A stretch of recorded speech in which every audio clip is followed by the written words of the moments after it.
Let me show you how to make a DIY rain barrel for under $40 using a trash can. So I started off with drilling a hole in the side of the trash can and attaching some PVC, and this is just going to be for water overflow. Then I did the same thing at the bottom and I used a plastic spigot. Now you're going to see me replace this spigot later in the video because this one did leak and I didn't like that. I took the top of the lid and I drilled some holes in it, and then I cut out the space for that.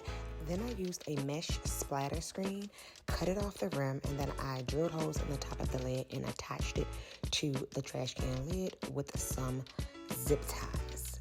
So I drilled holes inside of the trash can lid and then made holes through the mesh as well, and then used the zip ties to attach the mesh to the trash can lid.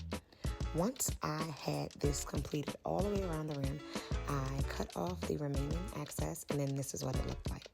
So this is going to be the part of the lid that's going to show.